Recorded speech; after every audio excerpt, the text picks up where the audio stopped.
Hi, ladies. Hello. Great to see you again. Yes.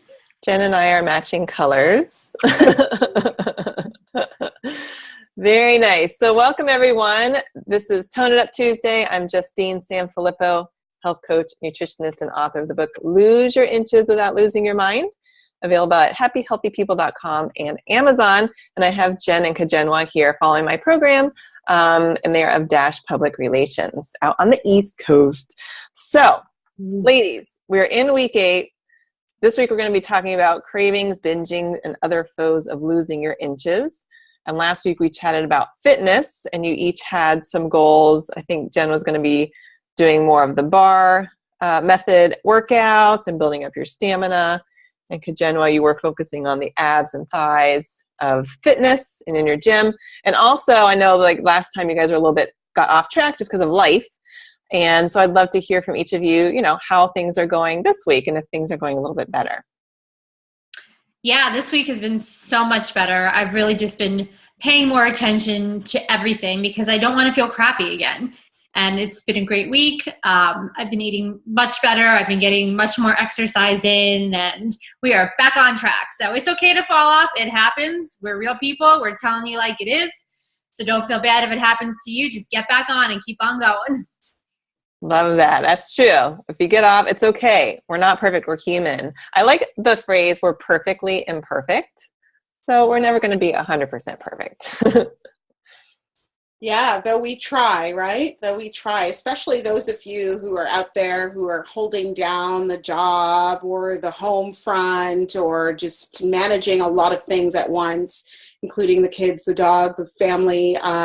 It can be a lot, and pressure can be major. And I think it's thinking through those things and working through them rather than pretending that they don't exist. Exactly. So how are things for you, Kajenwa, this week? So much better. Much like Jen, I really don't want to feel crappy again. Summer's just about getting started. So, I want to feel good. I want to feel good in what I put on, what I wear, how I fit into clothes again. I've got my barometer dress, which is a little leopard print dress thingy that I check into every now and then to see how things are coming along. And that's kind of how I deal, right? So it's okay to go off the ledge a little bit and then come right back and pull it together. I like that, the barometer dress. So I guess I have barometer jeans. So basically, I got this pair of jeans. I mean, they were cheap. They're not in style. And I got them probably like 15 years ago or something. Anyway, those are the jeans. They also don't stretch and they don't shrink. So they always stay the same size. So every so often, I'll put them on, make sure they fit. There's been times where they just didn't quite zip anymore. So I knew I had to step things up and be a little bit more diligent. But yeah, I like that. So, if you guys have like a dress that either could be a gold dress or a pair of pants or a swimsuit or whatever it is, it's nice to have that as a bit of an incentive to keep going. Very good. Yeah. Awesome. Well, I can tell you, I did put on shorts because it's been very warm this past week. Shorts that I had from last year, and they were big on me. So that was really exciting because it's not very often you can put those shorts on after the winter and get into them, let alone have them be big. This is true, especially on the East Coast. I mean, you guys have crazy winters. I know I used to live there. And there's no reason to, have less clothing on when it's 2 degrees outside. So that's really wonderful that your shorts are big, and maybe it might be time for some more short shopping soon. I know. We have to get more clients. I'm going to need more clothes now. Very good. Okay, so this week's topic is about cravings and binging, basically stuff that maybe old habits, maybe triggers of things. And we touched base a few weeks ago on emotional eating, so that could all be tied in here. So there's always a reason behind cravings. And the most common cravings are sugar, salt, alcohol, and caffeine. For me, I mean, like chocolate. So I was thinking about, well, there's always a reason for craving. So typically I found with working with clients is that if a person's craving sweets, usually it's because they're not eating often enough during the day. There might be like 5 or 6 hours of the span between meals. It could be they're not getting enough protein. So the body's looking for sugar for its quick energy fix versus protein helps keep everything more stable. Sometimes it's an emotional craving for the sweets. Like we want sweetness in our lives from other people, other connections like that. I definitely did my share of binging on sweets when I was in unhealthy relationships. And sometimes it's just like we need more water. And sometimes with salt cravings, it's that we need actually more minerals and vitamins. Like we're looking for those in the foods. And so we'll crave like something salty. So I'd like to hear from you guys, like what sort of things maybe you've craved before. I know Kajenwa used to crave a lot of sweets. Maybe something that you craved before and maybe some things that you're craving now. So I've always had my chocolate issue, which has subsided greatly. And I actually got pretty sick off of some chocolate that I used to eat, which is kind of a good thing because now I don't want that at all. But there's one, the Bark Thins that I do like with a little scoop of almond butter. And kind of a bad thing is that I discovered cashew milk ice cream. So I found it in chocolate, and I do portion control though, because it's a small container, it's expensive, and it's 4 servings are in there. So I make sure that I count that. Good thing, it's not that high in fat. It's probably honestly less fat than a lot of protein bars I've seen, even though I know it's not nutritionally the same. So those are my things, and I'll still go to my Cocoa Krispies if I really, really, really need chocolate. So I have to be careful with that. I am glad that you brought up about salt, because I'm not a salt person. I don't really care for chips. However, there was probably about 2 or 3 days throughout this whole time when I found myself wanting to salt things that I normally wouldn't, like bread. So I would have bread with a little bit of the vegan butter that I have, and I just wanted salt on it. No idea why. So you think that's minerals? Yeah, so we need a certain amount of minerals. So the best kind of salt, if you're going to put salt on your foods, is a sea salt, because they're naturally or like a Himalayan sea salt, a Celtic sea salt, anything like that. It's naturally high in minerals. So if you get more of the processed salt, it's sort of stripped of all the minerals, and then you're just getting like sodium, and it's not as healthy for us. So we do need a certain amount of sodium in our diet because it helps the cells get all the nutrients they need. So the cell is like mostly water. It's like 70% water. There's a bit of sodium in there. So there's different like electrolytes in there. So the sodium actually helps the nutrients go in and out of the cell walls. So it is normal to have some. So yes, but what's really cool with cravings is it really helps us listen to our body. So in your case, your body was like, you know what? I need some salt. I probably need some minerals. And you listened to it, and then you had it. So it seems like probably after those few days that craving subsided. And so one thing to do is like, if you're going to be cooking, whatever, it is okay to put a little pinch of sea salt on things. Even for hydration, like after long sports, there's Gatorade and stuff, but if you look at there's a little bit of sodium in there. So you can just have water and do like a little pinch of sea salt in there, and then it'll help hydrate you even faster. What was the other thing I was going to say? Oh, about chocolate. Totally normal to crave chocolate. Sometimes we crave chocolate. It's really because we want the opposite taste of what we just had. So if we just had like a savory meal. Okay, I'm not crazy. No, you're not crazy. It's totally normal. I'm the exact same way. If you have a savory meal, you're automatically going to crave something sweet afterwards, because it's that balance, like that yin and yang sort of thing. So I'll either have I have some sort of carob chips in my pantry in the back, or I have like this really great protein, like chocolate protein powder. Sometimes I'll just have like a scoop like dry, because it's just so good. Like it melts in your mouth. Oh my God, you eat dry protein powder? It's the best protein powder in the world. It's Muscle Food Labs, the Whey Isolate Protein, available at sexynutrition.com. Anyway, it's so darn good. So, or sometimes I'll put that with like a little bit of yogurt. So it's kind of like a pudding. It's like a protein. Ooh, I feel a sponsorship deal coming on. But another thing you could do to subside cravings is actually just to brush your teeth, because sometimes we crave something just because we want a different taste in our mouth. So after a meal, if you're like, man, I really want this sweet thing, try brushing your teeth first, and then see if you still want it, and then just have a little bit like you're doing already. You're doing the portion control. So very good. Okay, so Kajenwa, any cravings or anything? So cravings would be definitely related to chocolate. So Stefan had come from Sweden, and they have this chocolate. It's called Marabou, and it's like like the Lindt chocolate bars, right? So I don't really do American chocolates. Sorry for those of you out there who love the Hershey's. I'm really like about my Lindt, my Ritter Sport, Toblerone. I really like those beautiful milk chocolates. I probably should think more about dark chocolate because there's a lot of sugar in the milk chocolates. But chocolates with nuts in it, this for me is like total and complete bliss. So that was my deal. I just went for it because I figured, you know what? I don't normally go and get chocolate out of the food aisle at the grocery store, and this is really like an import thing for me. So I just went for it.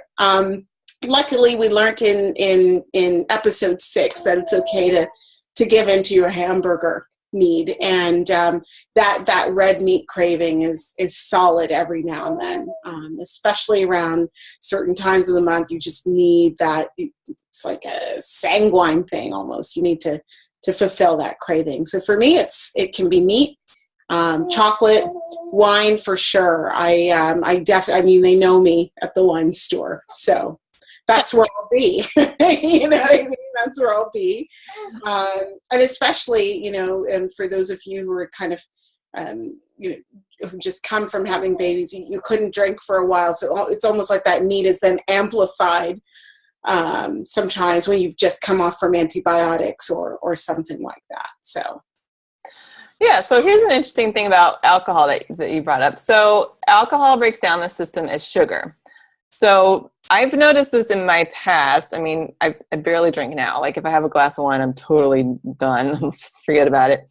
That used to not be the case. But since it breaks down as sugar, sometimes we can crave alcohol actually when it's been a long time since we've eaten. So the blood sugar's low. You're like, man, a glass of wine would be so good right now. And plus it'll affect you more when your stomach is completely empty. And the other thing is just sometimes it's like sort of, instead of a sweets craving, like we'll crave the alcohol. So, having some here and there is fine. There's antioxidants and all that stuff. It's all about, like with everything, it's all about the portion. And you don't want to have like a lot of food with it because it slows down digestion. It all just sort of sits in the stomach area, and then you get like the alcohol beer gut going. So yeah. So here and there. Another thing I want to touch on with cravings is that a lot of my clients tend to have a lot of snacky cravings after dinner, so late at night. I mean, this is very, very common.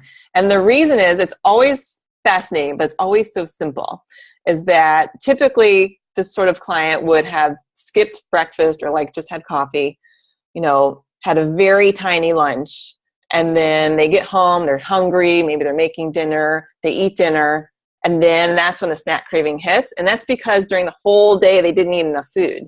So if you find that you're craving snacks late at night, it's just your body's way of telling you, hey, I really didn't get enough calories today. I didn't get enough nutrition. So now I'm going to make you crave everything. It's all going to be carbs. It's all going to be sugar, and it's all going to be bad for you. But this is what I'm going to do because that's a quick energy source for me. Oh, yeah, that's how it happens. And in New York and in many places, it's almost a badge of honor how much you didn't eat, right? Isn't it? It's like the badge of honor. Bad, but yes. Mm-hmm. Oh, I didn't eat a thing. I ate maybe 10 almonds and an apple, and you're supposed to be lauded for that type of behavior. And I think a lot of this is unlearning what a lot of us have learned, right? Yes, no, this is true. I mean, I remember working in New York, and I worked for some modeling agencies. I took the models around. Hardly any of them ate all day. That's where I met you. I know, that's where we met so many years ago, like a billion years ago. But so the models never ate, and I'm walking them to all of their castings and jobs and things. So I barely ate. I mean, I had some snacks, but it was gone. Mm-hmm. So I would get home and I was so hungry. I would eat everything. And it's just because I was walking all day and barely ate. And then everyone smoked. And yes, I even smoked when I was in New York because you're trying to suppress the appetite and be so skinny. We used to smoke in the stairwell. It's just this horrible cycle. So like Kajenna just said, it's sort of unlearning past behaviors that no longer serve us and creating newer, healthier, sustainable behaviors. So if you're craving snacks at night, make sure you have a breakfast, a lunch, probably like an afternoon snack, and a dinner, and I guarantee those cravings will go away. So I have a quick question for you, Justine. Yeah. What about people who are up very late? So, for example, like I typically eat dinner around 6 o'clock, sometimes 7 o'clock, and around like 11 o'clock, I'll be starving, and I'll go and I'll make some eggs, just some scrambled eggs or something, but I don't go to sleep until 1, 2 o'clock in the morning. And I know that you're not supposed to eat after a certain time, but I don't know if I necessarily follow that time pattern. I don't really follow it either. I just listen to my body. So yeah, if I'm going to be up late, I try to get to bed at a decent hour, but sometimes it's like 11 or 12. But if you're so hungry and it's been 3 or 4 hours since dinner, then having something eggs are just protein. I would not have any carbs right before bed or like fruit or something. It's because it's just going to sort of get stored and sit there. But just have some protein, have a couple eggs, have a handful of unsalted nuts, something like that, just to sort of like quiet the stomach, and then it's fine to go to sleep. So usually that's okay. Great. Good question. All right. So thinking about this coming week and goals and cravings, or we can even like sort of tack on to what you guys have been working on with just sort of staying on track and the fitness and everything. What would you each like your baby goals to be? Kajenna, you go first. I have to think. All right. Well, I'm gonna stay with the gym because that for me is really feeling right. I would like by graduation. We have 3 more weeks until graduation. I'd like by graduation to have a full body, image of something that I'm happy with, that I'm comfortable with, that I say, okay, I'm en route. I'm going to continue drinking water. I'm really satisfied with the way I've handled sugary drinks. It was a real hurdle for me, and I'm working on that. I did go breadless, and I'll continue to do less bread. But, I had some pumpernickel this morning. It felt really, really good. And to satiate that for me was everything I needed to satisfy my carb desire, right? So better for me to have 1 or 2 slices of pumpernickel with some eggs in the morning than to go to au bon pain to get my Danish. So I'm just going to stay on the gym track and eat better is going to be my goal, and really, really maintain at that 1,400 or less calorie mark with working out. Okay. Wonderful. And how cool that your bread cravings have changed. I'll have a slice or 2 of bread, but like pumpernickel, like there's more stuff in it, more satisfying.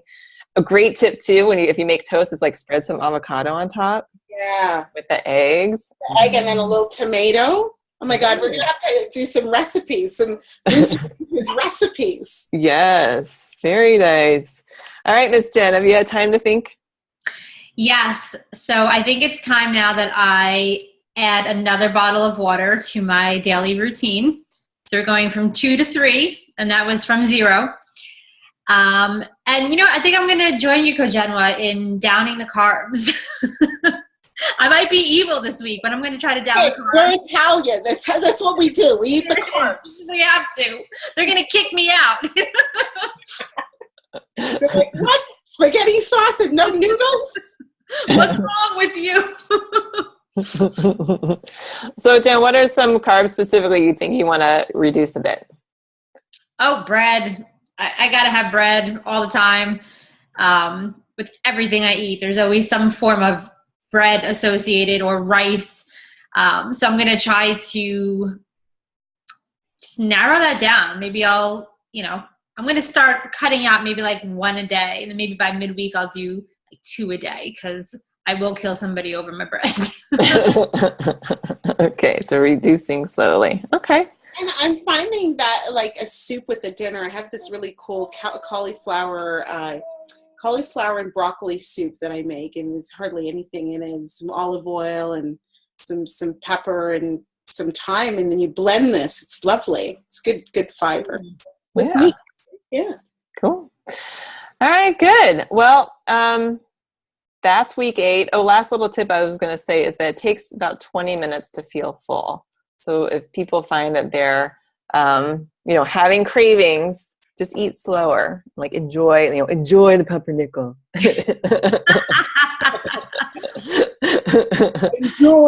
Enjoy it. I'm half Italian. I'm half Sicilian, actually. You can enjoy it. Love it. Okay, so we will touch base next week with week 9, and the whole thing is week 10, so we're almost there. Awesome. All right. Thanks, Justine. Have a great week, everyone. All right, you too. All right, bye. Bye-bye. Bye-bye.